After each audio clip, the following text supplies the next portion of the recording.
जहाँ तक नजर पहुँच रही थी, सिर्फ पेड़ों और दूबों की झुरमुट में लिपटी हरियाली ही नजर आ रही थी। ऊंचे उठते पहाड़, तो कहीं गर्द को समाती खाइयां, पहाड़ियों पर बनी नक्काशीदार पगडंडियां। वो लकड़ियों का एक चौकोराकार घर था। आजू बाजू पेड़ों की घनी आबादी में घिरा वो इकलौता घर था। घर के चारों तरफ गार्ड का जबरदस्त पहरा था। 2 आदमी हाथों में पकड़ी थैलियों में खाने का सामान लेकर उसी तरफ बढ़ते चले जा रहे थे। भाई, वो लड़की अब तक सो रही है क्या? दिशांत ने हाथ में पकड़ी थैलियों को सेंटर टेबल पर रखते हुए पूछा। क्यों? इसी बहाने तो चुप है, वरना दरवाजे टूटकर अलग हो गए होते। सोम ने चिढ़ते हुए कहा और सोफे पर पसर गया। रिशान ने दोनों की तरफ बारी बारी से देखा और सामान उठाकर किचन की तरफ बढ़ते हुए बोला, दोनों फ्रेश हो जाओ, मैं सैंडविच तैयार करता हूँ। तभी रिशान का फोन बजा। उसने स्क्रीन की तरफ देखा और गहरी सांस खींचकर उन दोनों की तरफ देखकर बोला,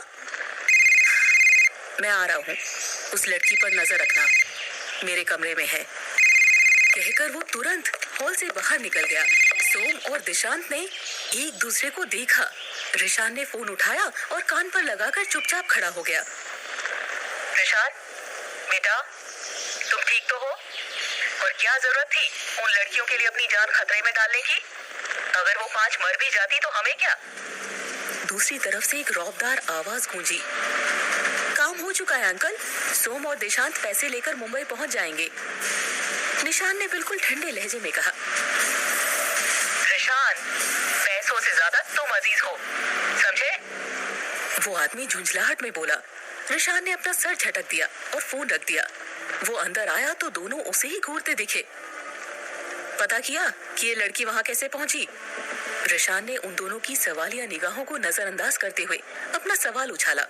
किसी एनजीओ के अंडर काम करती है, पर वहां कैसे पहुंची हमें भी नहीं पता। दिशांत ने गंभीरता से कहा। रिशान को अचानक ही कुछ याद आया।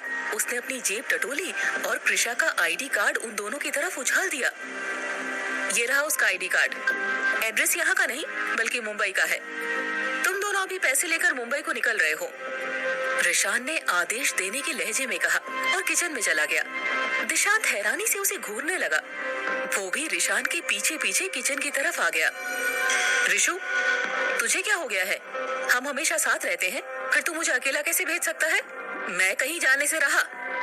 दिशांत ने गुस्से में वो आईडी कार्ड स्लैब पर पटका। रिशान आराम से सैंडविच तैयार कर रहा था। मैं पहुंच जाऊंगा ना। बाय द वे, उस लड़की को भी तो ठिकाने लगाना है ना। तू हर बात को लेकर इतना पोजेसिव क्यों हो जाता है? रिशान ने हल्के नर्म लहजे में कहा तो दिशांत उसे गंभीरता से घूरने लगा। हाँ, उसका क्या? I mean, कृषा, तूने अंकल को बताया उसके बारे में? दिशांत ने परेशान होकर कहा।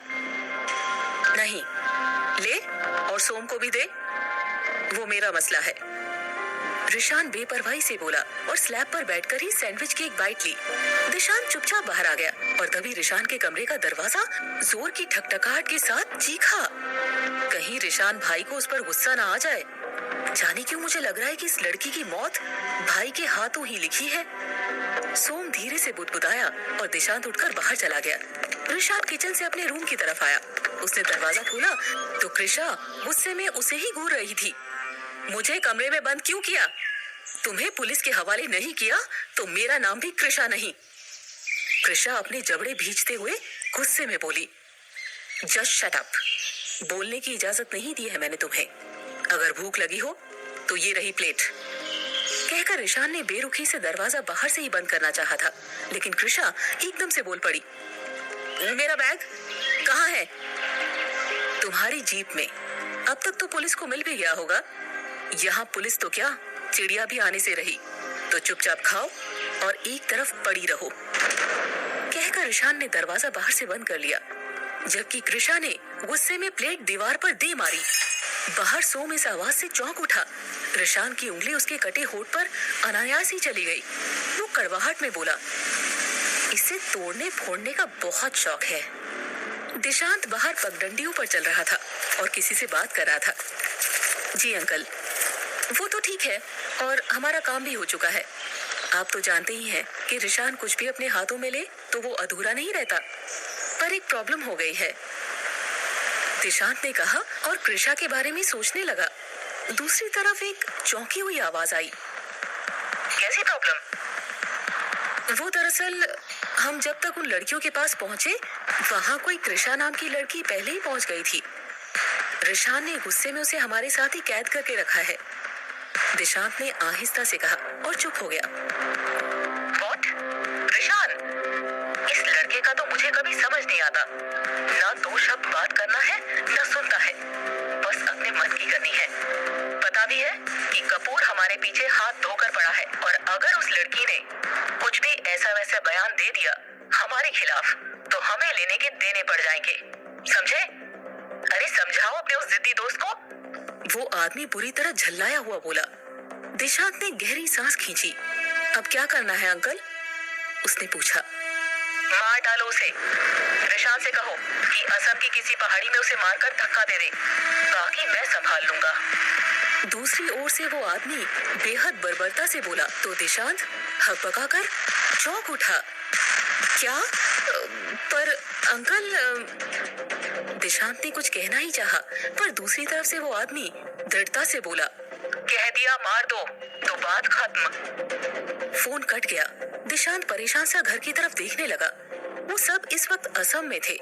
अनाथालय में हुई दुर्घटना के बाद मिस्टर नीरज सिंघल ने ही रिशान और दिशांत को अपने घर में पनाह दी। यहाँ तक कि अपने बेटे जैसा ही प्यार दिया। दोनों उस वक्त बच्चे ही थे, और अंदर पनपी कड़वाहट ने दोनों को इस ओर आगे बढ़ने को उकसा दिया। इधर मुंबई में ढेरों लोगों का हुजूम उमड़ पड़ा था। कई सारे पोस्टर और बैनर दीवारों पर लगे हुए थे। वो एक बड़ा और व्यवस्थित मंच था, जिस पर खड़े एक नवयुवक ने अपने सामने शोर मचाती भीड़ को देखकर अपना हाथ उठाया और बोलना शुरू किया। हेलो, नमस्ते, मैं हूँ निशान। तो स्वागत है आप सबका हमारे चाइल्ड वेलफेयर फंड की एक छोटी सी मीटिंग में। जैसा कि आप सब जानते हैं कि बच्चों और महिलाओं के लिए हमारा एनजीओ दिन रात मेहनत कर रहा है, और आप सब भी उसमें अपना भरपूर सहयोग कर रहे हैं। जहां बात सहयोग की आती है, वहां एक ऐसे शख्स का ख्याल जरूर आता है जो गरीबों, बच्चों और महिलाओं के विकास में हर संभव मदद जरूर करता है। जी हाँ, आप लोग यही सोच रहे हैं, तो जोरदार तालियों के बीच स्वागत करिए हमारे मेयर नीरज सिंघल का। Welcome sir. निशान ने बड़ी गर्मजोशी से नीरज सिंघल से हाथ मिलाया और उन्हें भाषण देने के लिए आमंत्रित किया। तालियों की गड़गड़ाहट जोर से गूंजी। ये एक एनजीओ द्वारा आयोजित फंड रेजिंग प्रोग्राम था। नीरज सिंघल माइक लिए बोले जा रहे थे और लोग बड़ी ही आत्मीयता से सुन रहे थे। निशान मंच से उतरकर पीछे संचालन टीम के पास आ गया। क्या विधा अब तक नहीं आई? निशान ने बेचैनी से अपने कलीग से पूछा, और बदले में उसने अपना सर ना में हिला दिया। उसका तो फोन भी नहीं लग रहा है। प्लान के मुताबिक तो वो उन 5 लड़कियों को लेकर यहाँ पहुँचने वाली थी, और आज के ही दिन हमें उस शख्स को एक्सपोज करना था जो इन सब के पीछे था। पर कहाँ रह गई वो? ये विधा की एक दोस्त वीना थी। निशान ने असमंजस में उसकी ओर देखा, तभी उसकी नजर सामने आते 28 साल के शख्स पर पड़ी और उसकी आंखें चौड़ी हो गईं। और निशान, कैसा चल रहा है तुम्हारा ये खैरात इकट्ठा करने वाला प्रोग्राम? उस आदमी ने खिल्ली उड़ाते हुए कहा तो निशान भी हंसा।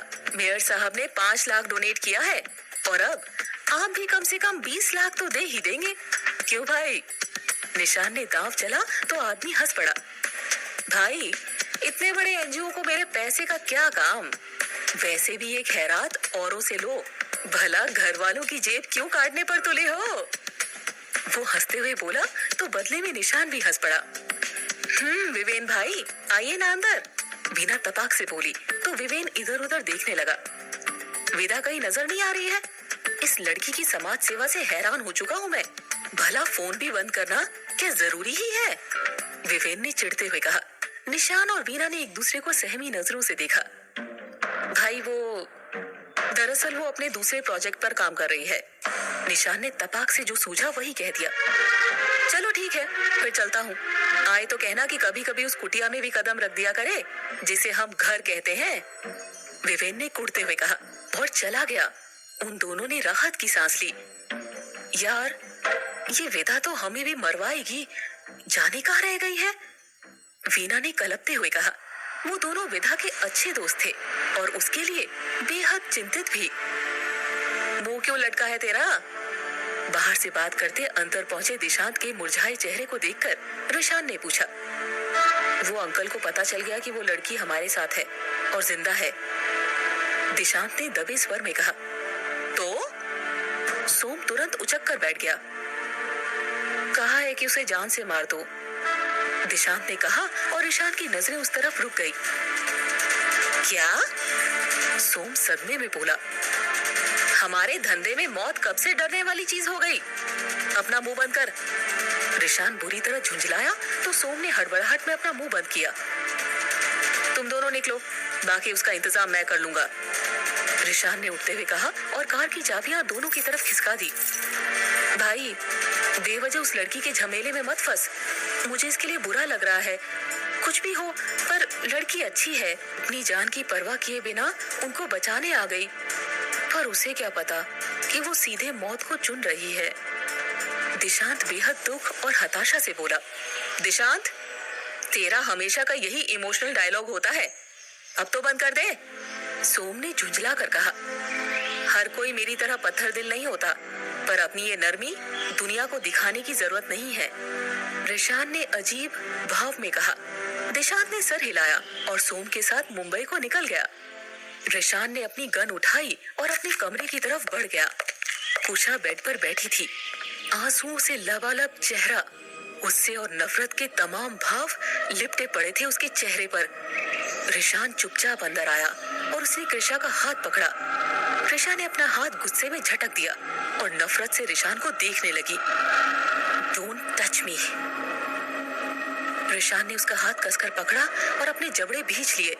वो कृषा को लगभग खींचता हुआ घर से बाहर लेकर आया। कहाँ ले जा रहे हो मुझे? Leave my hand, you. वो दर्द में कराहती हुई बोली। उसकी आंखों से आंसू भी छलक उठे। रिशान ने उसे कार की तरफ धक्का दिया। मरना चाहती थी तो मौत दे रहा हूँ तुम्हें, कहकर उसने फिर कृषा का हाथ पकड़ा और खींचता हुआ जंगल की तरफ जाने लगा। कृषा बुरी तरह चौंक उठी। मौत? वो बुदबुदाई। उसका पूरा चेहरा मारे डर के झक सफेद पड़ता जा रहा था, मानो वो सदियों से बीमार हो। ऐसे खींच रहा था रिशान उसे। वो दोनों जंगल से काफी अंदर आ चुके थे।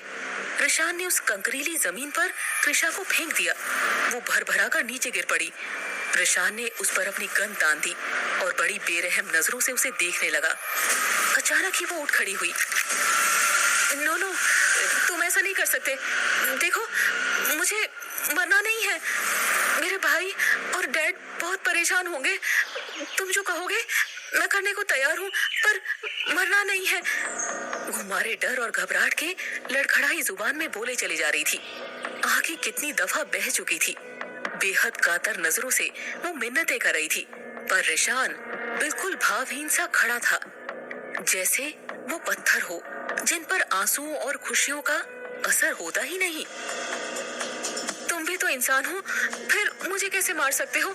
देखो, ये रहा तुम्हारा दिल, बिल्कुल वैसे ही धड़क रहा है जैसा मेरा। प्लीज मुझे मत मारो। कृषा घबराई हुई सी रिशान के सीने पर हाथ रखकर एकाएक बोल पड़ी। रिशान ने उसे पीछे की तरफ झटक दिया। मरना तो तय है तुम्हारा, मिस कृषा कपूर, वो बोला और बिल्कुल निशाने पर खड़ा हो गया। कृषा घबराई, कुछ छलछलाई आंखों से रिशान को देख रही थी। ओह, मौत कितनी बेरहमी से उसके पास आकर पहुंच गई थी। अभी तो वो लोगों के लिए कितना कुछ करना चाहती थी और अब वो खुद असहाय थी। उसने याद किया कि वो उन लड़कियों को नहीं बचा पाई थी। जरूर ये उसी बात की सजा थी। उसने स्वीकार करते हुए अपनी आंखें कस के भींच ली और उसकी आंखों में ठहरा आंसुओं का अंबार उसकी गालों पर लुढ़क गया। दर्द और डर से उसके जबड़े भींचे हुए थे। रिशान बिल्कुल भावहीन सा उसे देखता रहा और फिर ट्रिगर पर उंगली रख दी।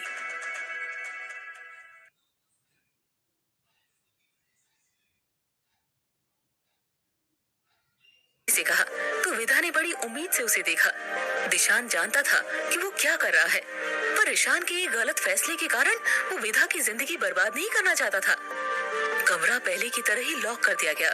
कॉस्ट्यूम डिजाइनर भी आ पहुंचे थे विधा और ईशान की शादी के जोड़े के लिए। रीना ने